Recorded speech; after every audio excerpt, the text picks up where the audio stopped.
Polisi mengungkap penambahan sejumlah pasal baru terhadap tersangka penganiayaan Mario Dandi Satrio. Direktur Reserse Kriminal Umum Polda Metro Jaya, Kombes Pol Hengki Haryadi menjelaskan, penambahan pasal terhadap Mario Dandi, yakni pasal tentang penganiayaan berat yang dilakukan dengan rencana terlebih dahulu. Hengki Haryadi menjelaskan penambahan pasal terhadap Mario Dandi Satrio dilakukan setelah pihak kepolisian melakukan gelar perkara dan menemukan adanya bukti baru.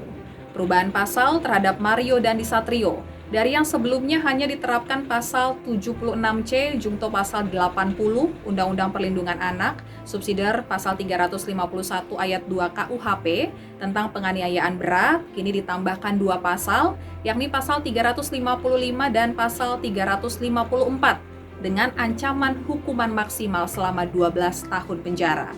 Polisi juga menjerat teman Mario, Shane Lucas, yang juga telah ditetapkan sebagai tersangka penganiayaan dengan pasal yang sama.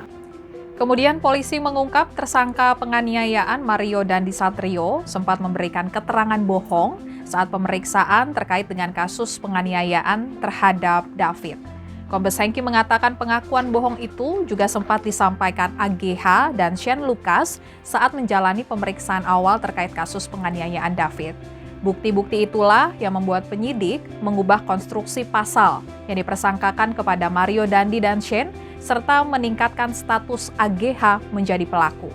Terbaru, pacar Mario Dandi Satrio, AGH, berusia 15 tahun, ditetapkan sebagai pelaku kasus penganiayaan terhadap anak petinggi GP Ansor, David. Polisi tidak menyebutkan AGH sebagai tersangka, tetapi dengan sebutan pelaku anak yang berkonflik dengan hukum karena AGH masih di bawah umur.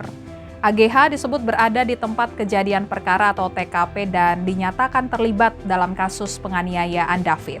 AGH diduga sebagai provokator penganiayaan David hingga menyebabkan David mengalami koma dan masih mendapatkan perawatan intensif di rumah sakit. CCTV kami sesuaikan dengan alat bukti yang lain, kami sesuaikan dengan chat WA, tergambar semua peranannya di situ. Oleh karenanya yang kami sampaikan tadi, ada peningkatan status dari anak yang berhadapan dengan hukum berubah menjadi anak yang berkonflik dengan hukum ataupun pelaku.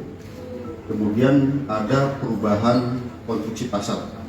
Yang pertama terhadap tersangka MDS.